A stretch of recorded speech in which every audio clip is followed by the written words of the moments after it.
The medium is the message. Is she flaking on you for dates? That's the message. Is she sort of indecisive about being with you? Is she making you jump through hoops?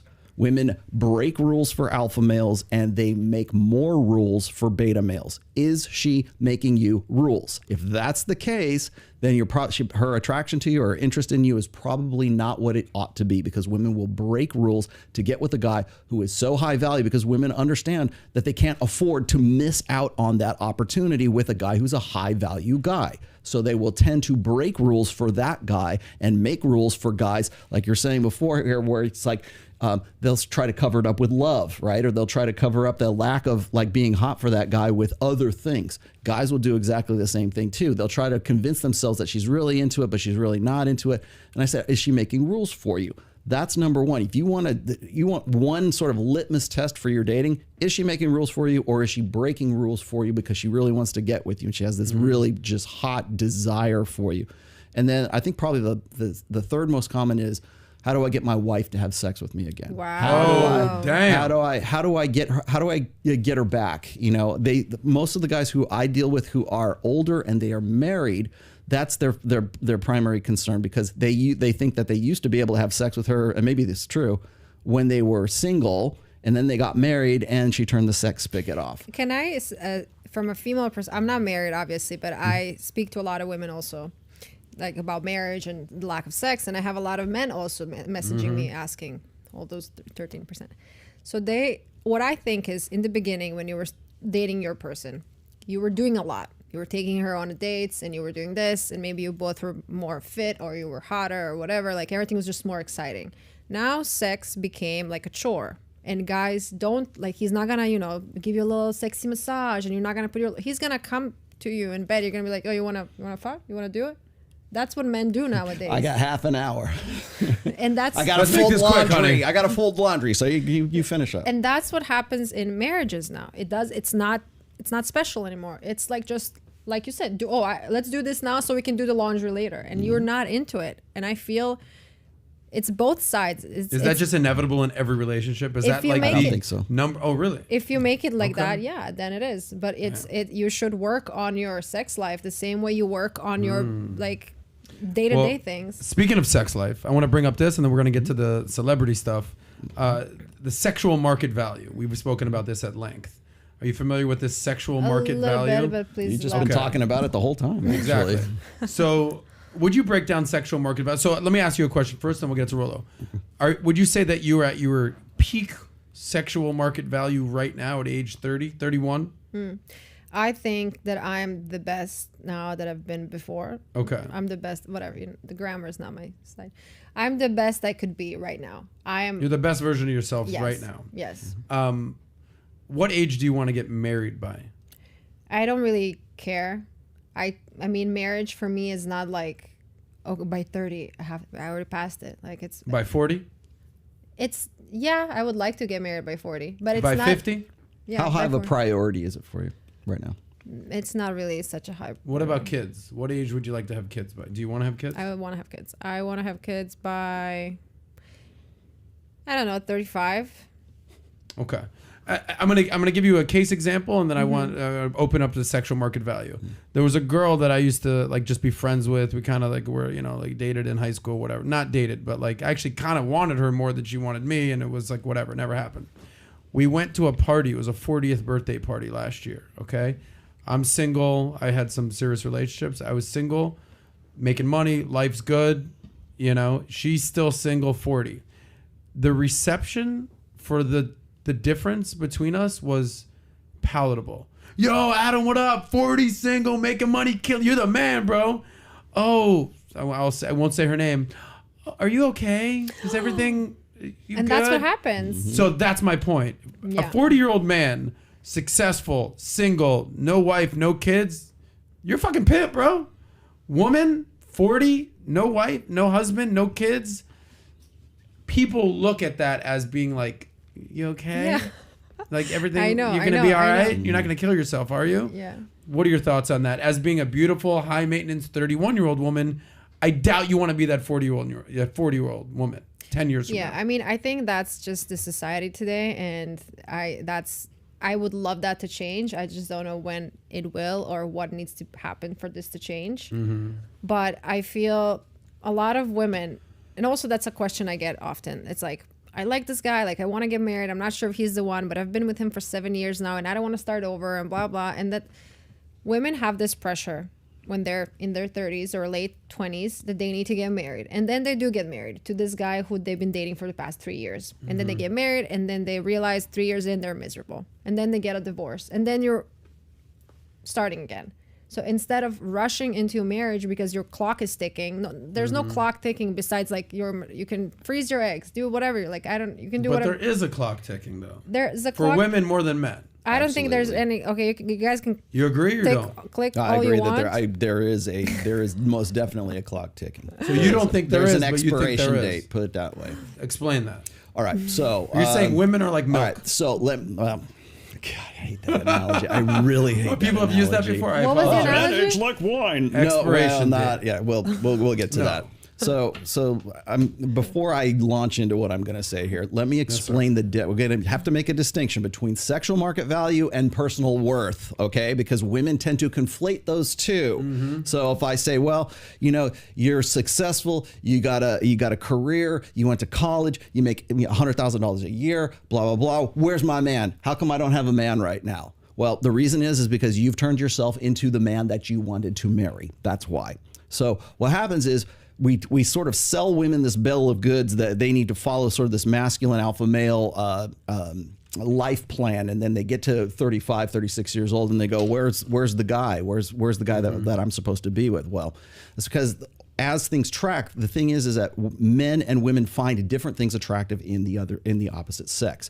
Women believe that men should find things attractive about them that women would naturally find attractive in a man. Yep. So when we're looking at between the ages of 18 and about 28 years old, you'll hear people talk about this online all the time. That's the hoe phase, right? That's the party years. What's the hoe phase? The hoe phase, 18 to 28. Oh, you know it. I Come on, missed it. Coco. 18 to 28 years old. I would say 18 to 24. Okay. If in my experience. All right. Well, the reason I rounded off to the 28 is because 29, 30, 31 is the epiphany phase, and I'll talk about Yes. that here in Well, just a I agree second. with that. I So- have so yeah. So 100%. and I know She just had an epiphany right there, bro. I know what you're gonna say too, because I did read that one post you had on Instagram. I have over 1,000. If you have read my work, I have the infamous graph. I think I showed it when I was with Sexual on market, Patrick's show. So at the peak levels, women sexual market value peak years is about 23 years old. And that's when women are the most fertile. That's when they can have children the easiest. That's when they are at the peak of fertility, their youth. That is the year. That is the age at which every guy from 15 all the way to 95 pegs as the most attractive that women are. 23? At 23, between 22 and 24. So I average it out to 23. I barely knew how to brush my hair when I was 22.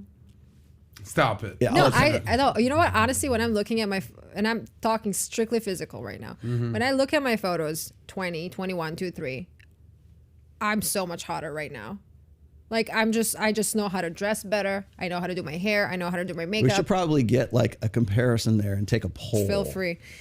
Find it on my social media. So it's one. Well, I'm glad you have high self-esteem. Let's just Yeah. start right there. But anyways, between 18 and 28 years old is the hoe. Like women will call it themselves. They'll say it's the hoe phase. I didn't make Yeah. the word. They did. But I call it the party years in my second book.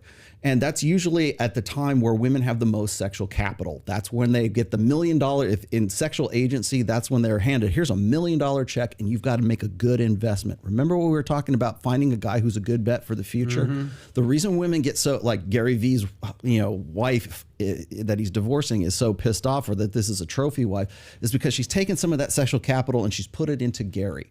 So what happens is it represents an opportunity cost or a loss.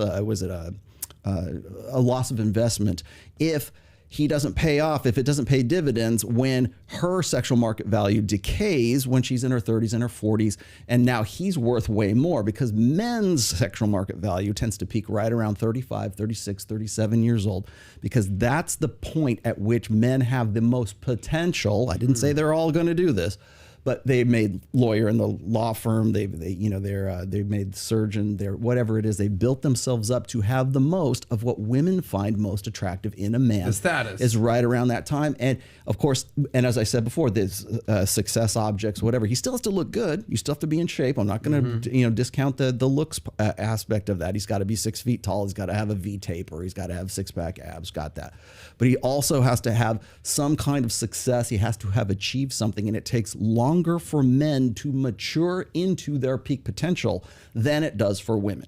So women's peak potential in the sexual marketplace is 23, and for men, it's about 36. Now, does that mean that 36-year-old guys are banging 23-year-old girls? Absolutely not. I'm just saying that they're mutually exclusive, okay?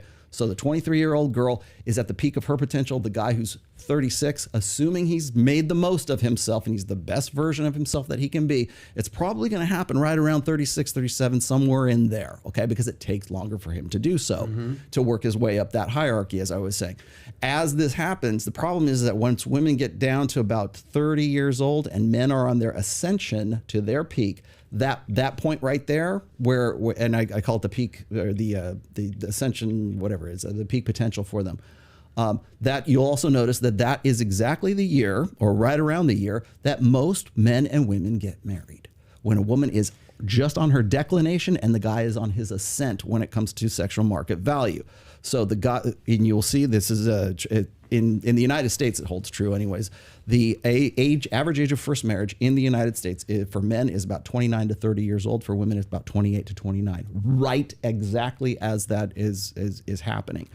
And so what happens is women want to check out of the sexual marketplace before they age out, and it's that expiration date. And men, they're hoping that men are going to be stupid enough to not to not know that they're going to have more sexual selectivity when they get to be 36, 37 years old. If they take care of themselves, and also as far as reproductive potential is concerned. Every year after 30, your chances of having, successfully conceiving a child and then having no complications as a result of that goes down all the way until you get to be 40. And that's why I raise bloody hell about this. What is it? Freezing your eggs is some sort of like benefit for, what is it, for middle management at Facebook, Fortune 500 companies are offering that as benefits to women who want to pursue their career. It's not interesting. It's not about your career. It's the fact that you can't find the guy that you think you deserve. And so what happens is, that's the thing that Fortune 500 companies are offering their female this is C-suite executives. This is a financial podcast, so let me explain something to you here. If you are investing in the future and you want to do so based on gender or based on sexual trends right now, invest in anything that promotes fear of missing out for women, and anything that promotes the idea that their sexual market value will be evergreen forever. So. Was it cryogenics for ovum cryogenics? That's another one. Anything beauty products, right? Women don't want to look older; they want to look what? Younger. So the cosmetic industry is not this multi-trillion-dollar juggernaut because women want to look older. It's because they want to look as if they were 23 years old, because that's what men are looking for. They're looking for that. That's what we base our attraction. I have a question. On. Are we talking strictly physical appearance here, or you're saying in general? No. Because I see, this is my actual serious question. If you are successful entrepreneur, CEO, whatever, you're smart, you're a lawyer, doctor, whatever you are, and you're 30 something, let's say you're 37, and you start dating a girl who's 22, 23 on the peak, right? What are you talking to her about? She doesn't have any you can think she's hot as much as you want, I'm sure she is, but that's not your life partner. Maybe she is super mature and maybe you're going to have something to talk to, maybe she's whatever. But when you're looking at this in the perspective from a woman. Okay, but let me continue. Do guys want an unintelligent? First of all, why do we presume that a woman who is 23-year-old is not intelligent enough to get with the guy? That's number one. Number two is I'm not done with my statement. Most guys at that age who have that peak sexual selectivity, they're not looking for for a long-term partner. They're not looking for at 23. They're looking right around 26 or 27. Okay, I got confused as soon as you cut me out. So I'm just saying, I have a lot of friends who are in their early 20s because I have whatever. Yeah. And when I'm sitting there, me as a 31-year-old woman, I'm sitting there. I'm like, you guys have I just can't even sit here anymore. There's nothing to talk about. And these girls are smart. They Yeah. go to nice schools. They come from a good family, but their vision of life, and it's just like there's nothing you have in common. So when you're 23 and you get together with somebody who's 37, a successful lawyer, and you were just like, you got in your dreams to sorority, like you guys are not in the same. I actually agree with you and also disagree with you at the same time, and we'll kind of bring this Way to home. ride the fence there. No, but there, because I'm in that world. Like by day, I'm very open about this. By day, I'm in the financial world. I work for a financial firm. I have to be very financial. But at night, I'm in fucking South Beach partying with 20-something-year-olds. There is a difference. But like, I might see a 23-year-old and be like, "Damn, she's hot." And then I go to talk to her and I'm like, "Yeah, she's kind of." But you're not going to marry her. You're not. Right. You're not interested in a long-term plan. So to both your points, you're talking about almost sexual market value, how they look to an extent, and you're basically saying, "Hey, look, yeah, maybe 23-year-olds are hotter, but I can guarantee you at 31, I'm smarter, savvier, I dress better, I look better, definitely a little bit more high maintenance." No, but, you just know who but you are. that's the whole question.